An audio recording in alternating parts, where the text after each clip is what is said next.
Yo, welcome back to the channel, boys and girls. In today's video, we are back on the Tarmac SL8. And in today's video, I'm going to briefly touch on some of the changes I've made to my SL8. And I'm also going to talk about why the super long stem experiment has been a failure. So without further ado, let's begin. Bro, today is like May 9th and it is still like 47, 48 degrees here in Chicago. And I'm rocking long bibs. I got a long sleeve jersey on. I can't believe it's still cold, but today should finally be the last day of cold weather for the spring. So let's talk about some of the changes I've made to my Tarmac SL8. At this point in time, I have now had this bike for a little bit over a year, and it has been fantastic. Even though it's not my favorite of the premium bikes in general, I still thoroughly enjoy this bike. So the first thing I'm going to talk about is, as you guys can see, I am not using my tried and true Sella Italia SLR boost saddle. This one right here is from Specialized. It's their Roman Evil saddle. Now you're probably wondering, why am I using this saddle despite all the times I've talked about my Sella Italia saddle? Well, it's simple. Is about a month or so ago, I went and had a retool bike fit courtesy of one of the local Specialized shops here in Chicago. And the guy that did my bike fit, he's a professional, obviously. I've actually ridden with him several times. He was fantastic in our 3.5 hour session. And one of the things that he wanted me to experiment with is this particular saddle. Reason being is because normally the saddles I use is about 130 millimeters in width, and this one is 143. And I told him specifically that I don't like those wider saddles because they just hit right where my sit bones are and basically the seams on my chamois, and it's just very uncomfortable and it causes saddle sores for me, particularly with such an aggressive bike fit. So he specifically mentioned this one. Reason being is because, one, it is a little bit longer, so I have a little bit more of a range to kind of scoot fore and aft on the saddle. But the way that this sort of drops immediately right in this area, it still allows me to have more or less the same sort of narrow saddle as the SLR Sella Italia saddle, but it just gives me a little bit more stability when I'm really pushing down the pedals when I move my sit bones towards the back. So far today on this ride, this is kind of the first official ride on this particular saddle, and it has been very good. And on this ride today, guys, I just finished up 42 miles because I just turned 42 this week in May. Actually, my birthday was May 5th. At this point in my life, I'm flabby, sick, I got gray hair on my balls. I probably need a prostate exam soon. I'm just old, man. I suck, but hey, I am at the age now where I'm officially a mammal and I'm officially a Fred. Now, the next change I made to my Tarmac SL8 is, as you guys can see, we are rocking the Elite Drive Helix wheels. I believe these are the 67D version. These run for about $1,000, maybe $1,100 USD. I really like these wheels for what they are.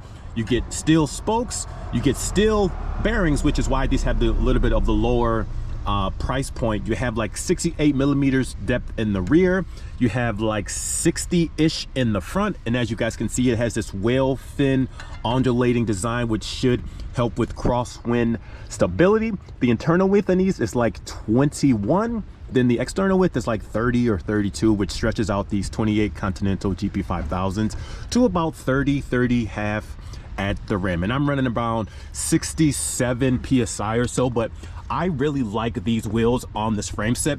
Reason being is because, number one, obviously because they are on the deeper side, you get all of the aerodynamic benefits as you would imagine. However, because these are steel spokes, they add a little bit of extra comfort versus if you went with, say, something like a carbon spoked wheel.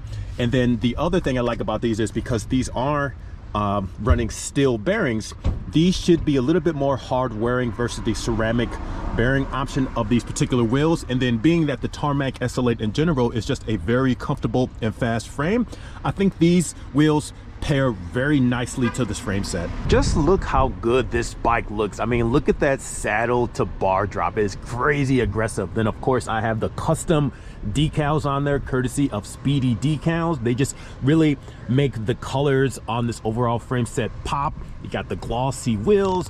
Bro, I am using the flagship SRAM group set. Who would have thought 5 years ago that I would get to a point in my YouTube channel where I would be testing out bikes like this, Tarmac SL8s, SRAM red setup, all the stuff. It's amazing, but I really thoroughly enjoy the way this bike looks overall. It looks really good. So let's get into the main event of this video. So if you've been following my channel for the last couple of months, you know that I have been experimenting with different lengths of stem. We even got our boy Jussie Coy from the Nero show. I've actually been able to influence him to experiment and put his teeth and collarbone on the line by using these janky saddles and handlebars from AliExpress. But nonetheless, I have gone through different lengths of stems on here, and this is the one that I've decided to land on. Now, the original stem that I had went with was a 160 length stem, and I believe it was like a -70. And what I found out is that one was actually just a little bit too long for my needs. No, did he? So this one, as you see right here, this one is only and I'm using my air quotes here, this one is only 150 millimeters in length. And then the angle on it is, rather than being -17, this is only -12. And I have found this to be the perfect combination based on these handlebars. So both the stem and the handlebars is from AliExpress. I don't know what the cost on this is as of today. When I purchased this, it was probably like $40, but because of the T word, it's probably double. So you have a 150 millimeter length stem, and then for these handlebars, these are basically like track or sprinter handlebars. So you have like 32 millimeters in the width, and then as far as the hoods goes, and then the drops, they flare out to about like 36 or 38. So just this whole entire combination, I get the best of both worlds. I'm able to really lock in when I am on the hoods in sort of that aero TT position with my elbows at the 90 degree. And then because the drops flare out, I still have enough leverage to sprint, even though I'm not a sprinter. But just overall, yeah, guys, the original stem, the reason why that was a failure was because it just was a tad too long for what I needed it for. And so this setup right now, I have everything dialed in perfectly. I am 6 feet tall. My saddle height is around 78.5 centimeters, and it just works really well. One of the other things I did right here is I had to sort of make a custom spacer, or basically use one of the provided spacers that come with this frame set. I had to cut it up the top just a little bit in order to route the cables internally, and it looks about as clean as you can imagine, you know, all things considered, but it looks really good. And so I've been thoroughly enjoying this setup. I have enough reach, I have enough leverage, all while I'm still able to be very comfortable on the hoods, especially when I'm kind of head down and really putting down the power. Now, I do want to reiterate that I took this very bike with the same exact front end to my local retool bike fitter. Like I said, we spent about 3.5 hours basically just optimizing and validating my overall bike fit, and he had no problems with my front end. His philosophy was, if you're comfortable on the front end, if you're able to put down the power comfortably over several hours, then there's really no changes to be made. So for some of you guys in the comments that are probably going to say, have you had a bike fit, the front end is just overly aggressive, the reality is it's not. We validated it. We went the whole entire motion capture picture. I have my bike fit, all my numbers, my data saved to a PDF file. So everything is really locked in. And you got to remember, when you go to a bike fitter, you really need to address with your bike fitter what your goals are. For myself, it's more or less just validating my overall bike fit. Others might be for injury prevention. Perhaps you just bought a new bike and you don't know what your bike fit is. So of course, at that point, a bike fitter is going to tend to gear towards a more conservative side of a bike fit. But for myself, I know my body, I know where all of the metrics should be at in order for me to really put down the power. And some of these issues really only get amplified until you are really at those higher intensities, you're doing VO2 efforts, things like that. So if you aren't really pushing yourself to be the strongest and fastest cyclist you can be, you're not going to really notice these aggressive changes. But for myself, and even for the bike fitter, he did a good job understanding my needs, and that's why the front end is a-okay. All we have to do is just validate it. I'm gonna keep it 100% real with you guys. I don't know how much more content I plan to get out of this Tarmac SL8. At this point, we've swapped out all the wheels. I've done 7-hour rides on this thing. I changed out the front end. I've changed the saddle. I've even updated the power meter. We've basically gone through the gauntlet of this bike.